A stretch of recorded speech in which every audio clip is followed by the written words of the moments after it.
USS Liberty, Pollard, and the tech they sold to China. 3 times in American history, Israel crossed a line that put American lives and security at risk.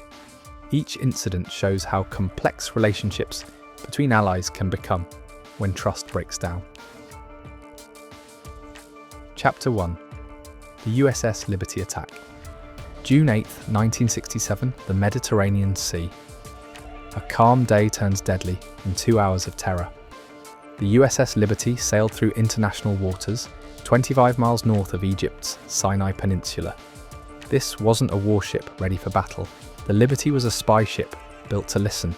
Her mission was simple: collect radio signals and monitor communications during the 6-day war between Israel and Arab nations. At 2:05 in the afternoon, Israeli jets appeared on the horizon. The crew watched them circle overhead. Then the jets turned and dove toward the ship. The first attack came without warning. Israeli planes made 6 strafing runs. On the Liberty, machine gun fire raked the deck. Rockets exploded against the hull. The American flag flew clearly from the mast, but the attacks continued. Sailors ran for cover as bullets tore through metal. Radio operators sent desperate calls for help. "We are under attack by unidentified jets," they radioed, but someone was jamming their signals. The air attack lasted 22 minutes. When the jets finally left, the crew counted their wounds. But the horror wasn't over. Israeli torpedo boats appeared on the water. 3 boats approached at high speed. The Liberty's crew could see the Israeli flag on each vessel. They thought help had arrived. Instead, the boats opened fire with machine guns. Then came the torpedo. It struck the Liberty's starboard side with devastating force. The explosion tore a 40-foot hole in the ship's hull. Water poured into the lower decks. Sailors fought to save their ship and their lives. The torpedo had killed 25 men instantly. Others lay wounded and dying. The Liberty began to list to starboard. For 2 hours, Israeli forces attacked the USS Liberty. When the shooting finally stopped, 34 Americans were dead. Another 171 were wounded. The ship barely stayed afloat. Israel later said it was a mistake. They claimed they thought the Liberty was an Egyptian ship, but many facts don't support this explanation. The Liberty was clearly marked as American. The ship flew the American flag throughout the attack. Israeli reconnaissance planes had circled the ship for hours before the attack. The Liberty looked nothing like Egyptian vessels. Intelligence reports suggest Israel may have attacked because they feared the Liberty was listening to their military communications. During the 6-day war, Israel was planning operations they didn't want America to know about. The official investigation called it a case of mistaken identity. Israel paid compensation to the families of dead sailors. They paid to repair the ship. But questions remain. Why did Israeli jets jam American emergency radio frequencies? Why did the attack continue for 2 hours? Why did Israel attack rescue helicopters that tried to reach the Liberty? Survivors of the attack believe Israel knew exactly what ship they were attacking. They think Israel wanted to sink the Liberty and blame Egypt. This would have brought America into the war on Israel's side. The truth may never be fully known, but the USS Liberty incident shows how quickly allies can become enemies when interests clash. Chapter 2. Jonathan Pollard, the spy next door. 20 years after the Liberty attack, another betrayal shook American intelligence. This time, the enemy worked inside the system. Jonathan Pollard seemed like the perfect intelligence analyst. Born in Texas in 1954, he grew up dreaming of spy work. He studied political science in college. He spoke multiple languages. He passed security checks to work with classified information. In 1979, Pollard got his dream job. The Navy hired him as a civilian intelligence analyst. He worked at the Naval Intelligence Command in Maryland. His security clearance gave him access to America's most secret military information. But Pollard had divided loyalties. He felt a strong connection to Israel. He believed America should share more intelligence with its Middle Eastern ally. When official channels wouldn't provide what Israel wanted, Pollard decided to act on his own. In 1984, Pollard approached Israeli intelligence officers. He offered to sell classified American documents. The Israelis were interested. They set up a system to buy Pollard's secrets. For 18 months, Pollard stole thousands of classified documents. He used his security clearance to access information far beyond his normal duties. He copied satellite photos showing Arab military positions. He stole details about American spy satellites. He provided lists of American intelligence sources in the Middle East.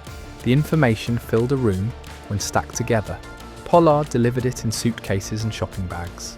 Israel paid him well for his betrayal.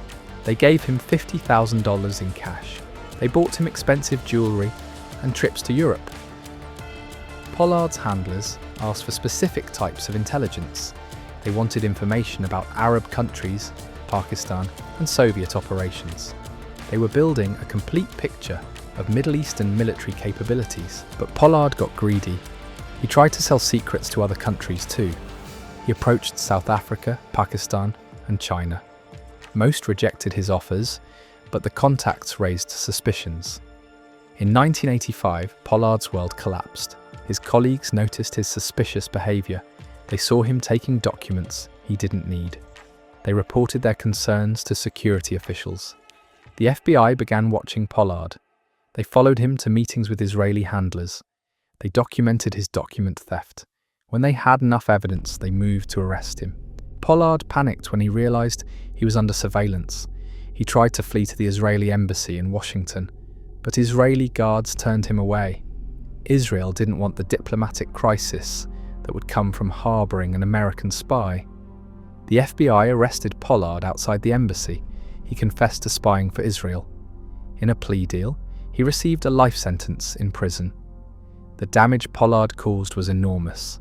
He revealed how America spied on the Middle East. He exposed intelligence sources who were then killed or imprisoned. He showed enemies how to avoid American surveillance. Intelligence officials called Pollard one of the most damaging spies in American history. His betrayal hurt American operations for decades. Some intelligence networks never recovered. Israel initially denied running Pollard as a spy. They claimed he was part of a rogue operation they didn't authorize. But this was another lie. Documents later showed Israeli intelligence ran Pollard's operation from the beginning. Pollard served 30 years in prison. Israel campaigned for his release throughout his imprisonment. They treated him as a hero who had served Israel's interests. In 2015, America paroled Pollard. In 2020, he moved to Israel, where he received a hero's welcome. The Pollard case damaged trust between American and Israeli intelligence services. It showed that even close allies could betray each other when they believed their interests required it. Chapter 3: Technology Transfer to China. The third betrayal involved cutting-edge military technology. This time, Israel took American weapons designs and sold them to America's biggest rival. Throughout the 1980s and 1990s, America shared advanced military technology with Israel. The partnership made sense. Both countries faced similar threats. They both needed the best possible defense systems. America gave Israel access to some of its most advanced weapons. Israel received plans for fighter jets, missile systems, and radar technology. American companies worked closely with Israeli defense firms to develop new weapons.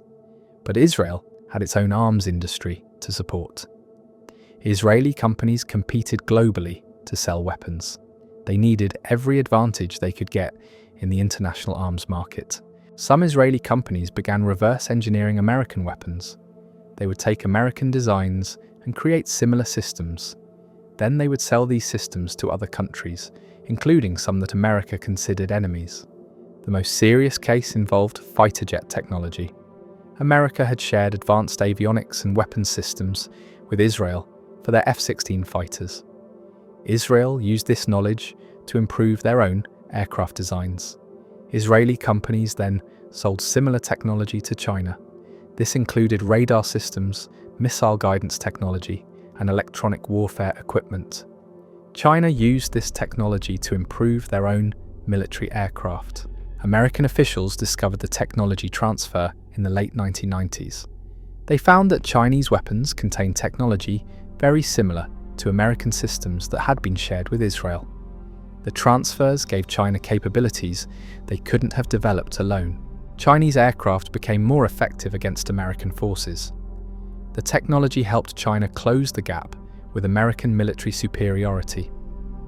Congress investigated the technology transfers. They found evidence of multiple cases where Israeli companies had sold American-derived technology to China. Some transfers may have been legal under existing agreements. Others clearly violated the terms of technology sharing deals. The revelations strained American-Israeli relations. Congress demanded better oversight of technology transfers. They required Israel to get American approval before selling certain types of weapons technology, but the damage was done. China had gained access to American military secrets through Israel. Chinese weapons designers used this knowledge to create systems that could threaten American forces. The technology transfer issue wasn't limited to weapons. Israeli companies also sold surveillance technology to China. This included systems for monitoring communications and tracking individuals. Some of this technology ended up being used against American interests. China used Israeli-derived surveillance systems to spy on American companies and government officials. Intelligence officials worried that the technology transfers were part of a pattern. They saw Israel as willing to betray American trust when it served Israeli interests. The technology transfer cases raised questions about sharing sensitive information with allies. Even close friends could become competitors or indirect enemies when business interests were involved. The pattern of betrayal. 3 incidents, 3 different types of betrayal. But together, they reveal a troubling pattern in American-Israeli relations. The USS Liberty attack showed Israel's willingness to use violence against American forces when they believed American actions threatened Israeli interests. The attack killed 34 Americans to protect Israeli military secrets. The Pollard spy case demonstrated Israel's willingness to steal American intelligence when official channels didn't provide what they wanted. The operation damaged American security for decades. The technology transfers proved Israel would sell American military secrets to competitors when it served Israeli commercial interests. These sales helped China develop weapons that could threaten American forces. Each incident involved Israel putting their perceived interests above their alliance with America. Each time, Israel initially denied wrongdoing or claimed the actions were unauthorized. Each time, the truth eventually emerged. The incidents also show how allies can become adversaries when interests diverge. America and Israel remained officially friendly throughout these events. But beneath the surface, a different relationship existed. American officials learned to be more careful about sharing sensitive information with Israel. They created new oversight procedures for technology transfers. They limited Israeli access to certain types of intelligence, but the damage to trust was permanent. Intelligence officials knew that Israel had crossed lines that other allies wouldn't cross. They adjusted their relationship accordingly. The pattern continues today. Israel remains an important American ally, but the relationship has limits.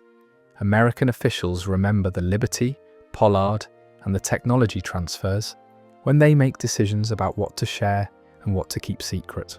These 3 cases teach important lessons about international relations. Allies aren't always friends. Shared interests don't guarantee shared loyalties. Even the closest partnerships can hide betrayal and mistrust. The Liberty attack cost 34 American lives. The Pollard case damaged American intelligence operations worldwide. The technology transfers helped America's biggest rival improve their military capabilities. Each betrayal was different, but each showed the same truth. In international relations, every country ultimately puts its own interests first. Even allies will betray each other when they believe they must. The USS Liberty, Jonathan Pollard, and the technology sold to China represent 3 chapters in a complex relationship between 2 countries. They show how quickly trust can be broken and how difficult it is to rebuild. These incidents remind us that in the world of international politics, there are no permanent friends, only permanent interests. And sometimes, those interests lead allies to betray each other in the most fundamental ways. The survivors of the Liberty still seek the full truth about what happened that day in 1967. Intelligence officials still deal with the damage Pollard caused to American operations. Military planners still worry about Chinese weapons built with American technology sold by Israel. These three betrayals changed American foreign policy. They showed that even the closest allies could become enemies when their interests demanded it. The lessons learned from these incidents continue to shape American relationships with allies around the world. Trust, once broken, is never fully repaired. The USS Liberty, Pollard, and the technology transfers to China ensure that American officials will always remember: allies can become enemies, friends can become spies, and partners can become competitors. In the dangerous world of international relations, these lessons are written in blood, measured in stolen secrets, and counted in weapons turned against their creators.